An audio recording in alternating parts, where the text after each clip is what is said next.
Ya hemos concluido la primera parte y vamos a ir a desarrollar lo que es la evolución histórica de los partidos políticos.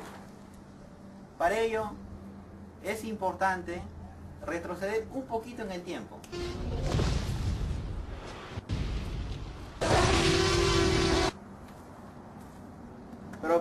Pero no mucho, ¿ya? Vamos a retroceder un poquito nada más. Vamos a ir a Roma. Vamos a ir a Grecia. Y de ahí hay que empezar.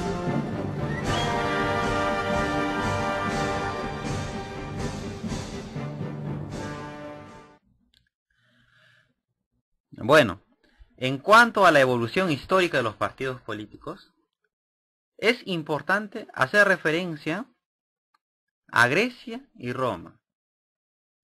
Pero se sostiene que el origen de los partidos políticos modernos se inicia en el siglo XIX, pero hay antecedentes remotos que se pierden en la antigüedad.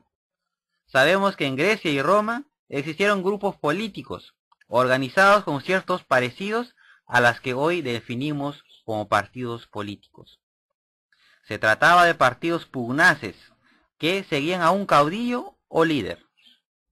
En Grecia existieron el partido aristocrático y el partido democrático o popular. Este último tuvo extraordinarias figuras como Temístocles y Pericles. ¿Cómo estaban organizados estos partidos? No se sabe con exactitud, pero no cabe duda que expresaban las diversas corrientes de opinión y los intereses de los grupos que representaban. Por ejemplo, los aristócratas eran tradicionalistas y agraristas, los demócratas reformistas y urbanistas. Es pues un hecho que la idea y la práctica de una acción política organizada para la posesión y el ejercicio del poder nació en Grecia. Pero el germen de los partidos políticos modernos nace en Inglaterra, a raíz de la lucha de clases del siglo XVIII, durante el reinado de Carlos II, cuando se intentó dictar el Bill de Exclusión, por medio del cual se destituía del legítimo derecho de sucesión al duque de York, por profesar la religión católica. Como surgió una fuerte discrepancia ante esta medida, se formaron dos grupos, dando nacimiento a dos grandes partidos históricos. Los Whigs, compuestos por la burguesía propietaria de la época, y de los Tories, integrados por los señores y parlamentarios adictos a la ley tradicional. Hemos mencionado al principio que los partidos políticos son organizaciones de personas vinculadas por una ideología común, cuya acción se orienta a la conquista del poder político para la realización del programa de gobierno destinado a transformar, reformar o defender el sistema político determinado. Pueden ser identificados con intereses de una clase o grupo de clases sociales, pero muchas veces constituyen simplemente instituciones nacidas de la capacidad de liderazgo de un caudillo.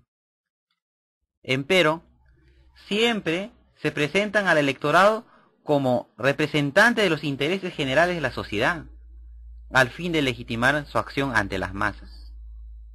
Esto se ha visto evidenciada durante el transcurso de la historia, como estamos viendo. Pero, dentro de la evolución se han presentado diferentes sistemas de partidos, a lo cual los científicos políticos se pronuncian. Nos dicen que determinado tipo de régimen político corresponde una forma específica de sistema partidario. Históricamente en el Perú se puede hablar de partidos permanentes y durables. Hay una mezcla entre el caudillismo con cierta suerte de organización burocrática rudimentaria, pero también podemos hablar de partidos fugaces de coyuntura. Estos durarán cortos periodos de tiempo, pues carecen de liderazgo fuerte y tienen una estructura burocrática sumamente débil, casi sin importancia. Pero no podemos concluir sin hacer mención de un partido que ha tenido trascendencia en la historia y dentro de las organizaciones políticas. Estamos hablando del Partido Aprista Peruano.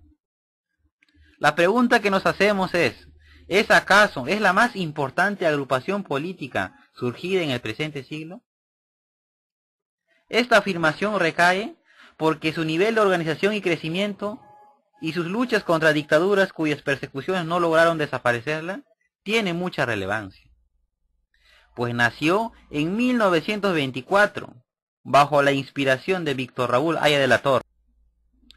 Doctrinalmente, el Partido Aprista Peruano planteó la creación de un Estado antiimperialista, que desarrolló un programa muy fijo, pero en la actualidad ya no se observa estas propuestas, sino que el aprismo ha ido evolucionando en pos de los cambios sociales.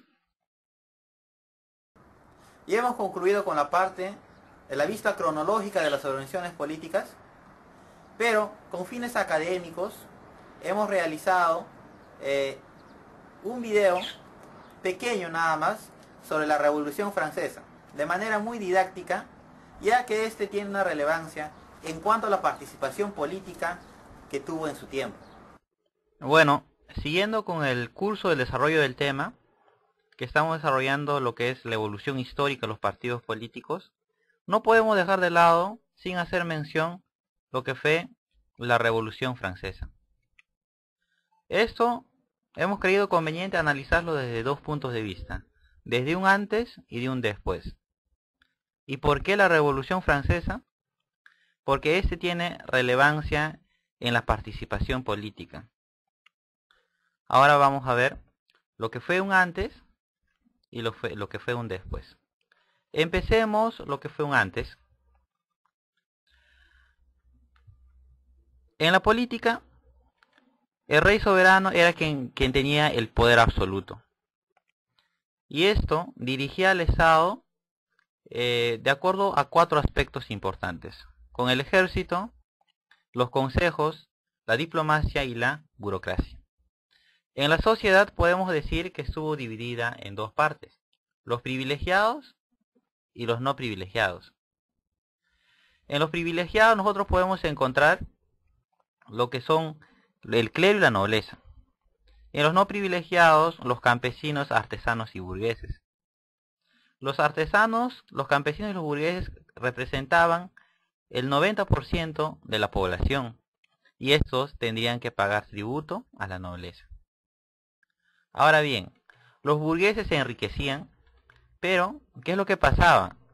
No tenían participación en la política. Es ahí que se origina un problema. Es el origen de la Revolución Francesa. Aquí nosotros podemos observar que la participación política tiene que estar dirigida al bienestar general, ya que la participación política tiene como fundamento el bienestar colectivo, porque política no es más que eso. Ahora bien, ¿qué pasaba en la economía? Desviándonos un poco. En la economía estuvo dividida en latifundios que eran trabajados por los campesinos y que netamente se beneficiaban, ¿no?, la clase privilegiada, ¿no? Pero ahora, ¿qué pasó después? Bueno, el poder absoluto desapareció y se instauró un gobierno colectivo, ¿ya? Y el poder se fraccionó en 3: lo que es el legislativo, lo que es el ejecutivo y es el judicial. Ahora, en cuanto a la economía, ¿qué pasó? Pues se fraccionó en pequeñitas partes. Se fraccionó y cada uno fue entregado pues a los campesinos para que lo trabajasen. Pero en la sociedad, ¿qué pasó? En la sociedad se puede resumir en la bandera de Francia. Lo que es la nobleza, el clero y el pueblo. Pero ¿qué pasó? Algo más importante aún. Se dio la Declaración Universal de los Derechos del Hombre y del Ciudadano. Hemos concluido con la parte de las organizaciones políticas en cuanto a la vista cronológica, como antes hemos mencionado.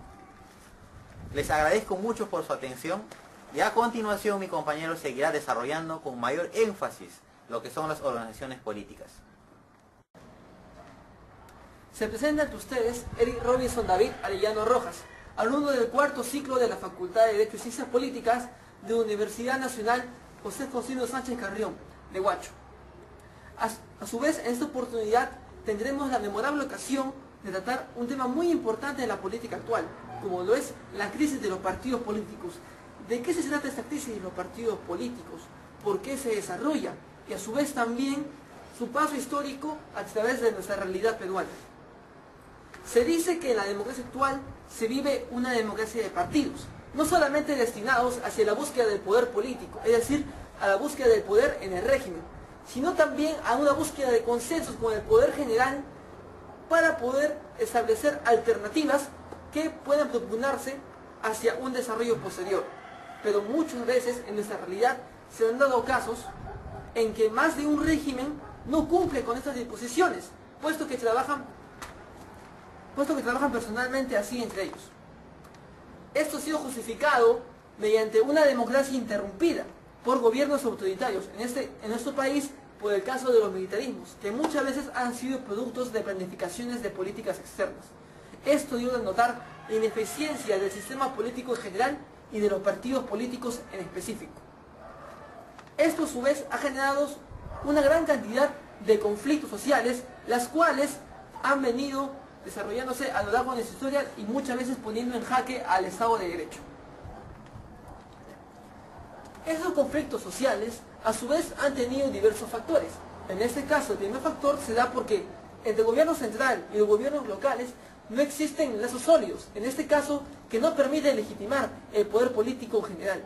A su vez también la presencia de outsiders o novatos en la política hace de que muchos de esos, por su falta de capacidad de negociación, no tengan una calidad de poder resolver conflictos sociales con decisiones democráticas. A su vez también el personalismo es un factor muy nocivo para el sistema político, puesto que en el personalismo el electorado elige a los movimientos políticos o los partidos políticos no por su organización, sino por su representante, es decir, por su carisma que tiene y por su influencia en las demás personas. A su vez también la falta de proyectos políticos a largo plazo es un factor nocivo también para el sistema político, puesto que tampoco permite legitimar el poder político y no permite direccionarse hacia el Estado con una ideología firme. Todo esto ha generado en la población una desconfianza hacia los partidos políticos, producto en este caso de la corrupción, del clientelismo y de la falta de ideología que caracteriza actualmente a los partidos políticos. Se le ha tratado de dar también un respaldo normativo a los partidos políticos mediante la ley 28.094, la ley de los partidos políticos, que en este caso define a los partidos políticos, habla acerca también de la financiación de los partidos políticos y de la democracia interna. Todo este conjunto de gamas hace de que incluso mediante el respaldo normativo no se logre un correcto desarrollo tanto ideológico como político de estas organizaciones. Pues también cabe resaltar, para finalizar, de que esta crisis no es reciente, puesto que ha venido siendo heredada desde los primeros inicios de nuestra independencia, también por la falta de identidad de una población con su nacionalidad y a su vez también la falta de organización, lo que no permite establecer políticas idóneas para un desarrollo del país. Gracias.